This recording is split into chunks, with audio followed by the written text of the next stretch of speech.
are ready for chapter 6 of our book, Oliver and the Seawigs. I can't believe we're on chapter 6 already. Can you believe it, guys? Yes, I'm so excited. Right, let's go. As the Thurlstone vanished, all Cliff's newfound hopefulness drained away. The fight went out of him. Iris and Oliver felt him slump. They couldn't blame him, poor old giant. So much of his golden sand and drifts of flotsam had been washed away when he stopped to fetch the water mole, and now it was gone. His stony head was even more bare than before. Stony head. Now what shall we do? Asked Iris.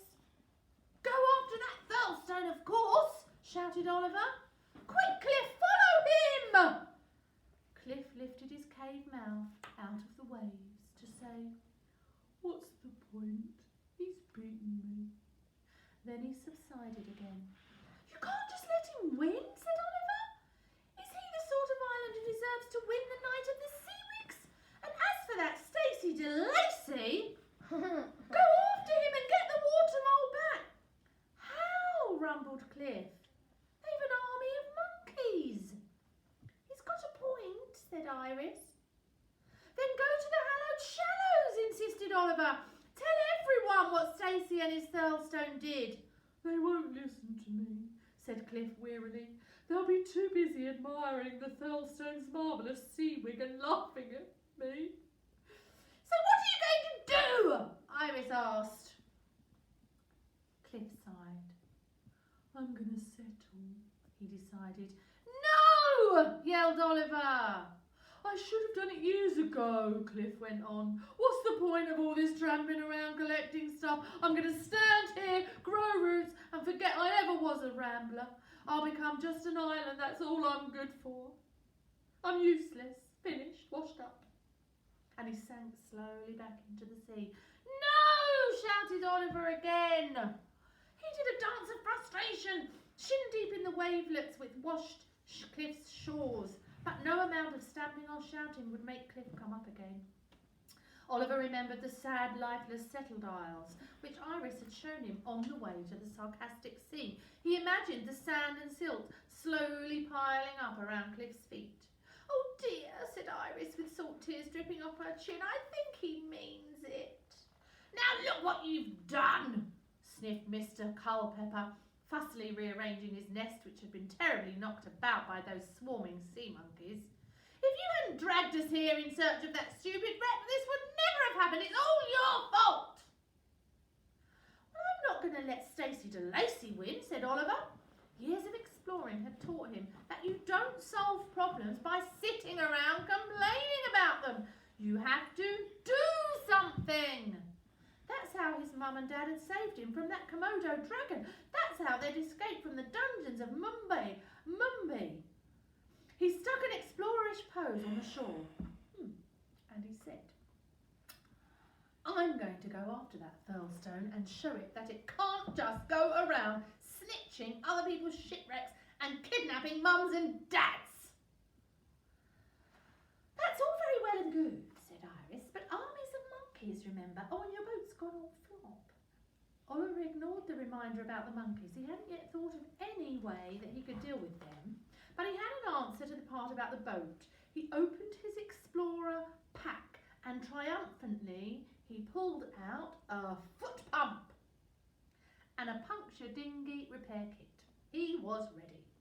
He shoved the dinghy into the waves, hoisted himself aboard, he tugged the motor's starter cord.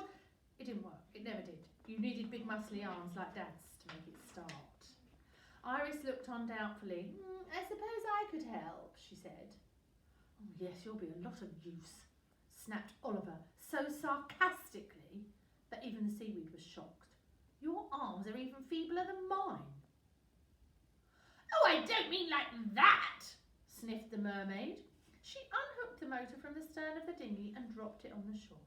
Then, before Oliver could ask how that was supposed to help, she scrambled aboard the dinghy with her tail hanging off behind. Shove off, she said. Oh, isn't she rude, whispered the weed admiringly. I mean, shove the dinghy off. Oliver shoved, and as the dinghy drifted into deeper water, Iris started to flap her tail up and down, driving them away from the shore. It was difficult to steer at first, but they soon worked it out. Iris took the dinghy on a farewell circuit of the island. Oliver looked over the side, down through the waves, at the great, dim cliff's face looming there. He couldn't see if Cliff's eyes were open or closed. He couldn't tell if the rambling isle was watching his friends leave or just too sad to care, but he waved anyway. Mr. Culpepper flapped over to perch on the dinghy's prow. "I might as well come with you," he said. "After all, you need help finding that thieving island, I suppose." So the albatross took off again, soaring towards the horizon, and the mermaid-powered dinghy followed him, splashing along the lane of open water which the Thirlstone had left through the sarcastic weed. It was tiring work for poor Iris, and every few minutes she had to stop and rest while Oliver refuelled her by feeding her caramel bars from his lunchbox. But at last the sarcastic sea was left behind. I wonder why Stacey de Lacy is so keen to help the Thirlstone win the contest anyway, wondered Oliver. But Iris was too busy being an outboard motor to reply. Mr. Culpepper flew above them, calling down directions. At first there was no need, for Oliver and Iris could see the Thirlstone far ahead. But as the day wore on, the thieving isle drew away from them, and a strange haze arose. Soon it was hard for even the sharp-eyed albatross to see very far. "We're coming near to the hallowed shallows," said Iris. They began to pass other rambling isles. At first they looked like normal islands, but they were all moving and all going in the same direction, with white wakes of foam stretching behind them. Some were as small and tatty as Cliff, and some were magnificent. There was one who had sculpted a sort of volcano on his upper parts and lit a fire in it, so trails of smoke mingled with the haze.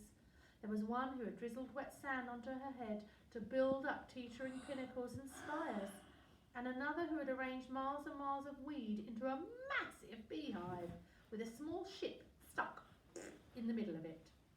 None of them paid the slightest attention to the dinghy. "If only Cliff was here," said Oliver, feeling sad that they'd left their own rambling isle behind. "The rest would only laugh at him," said Iris. "Some of those Seawigs are to die for."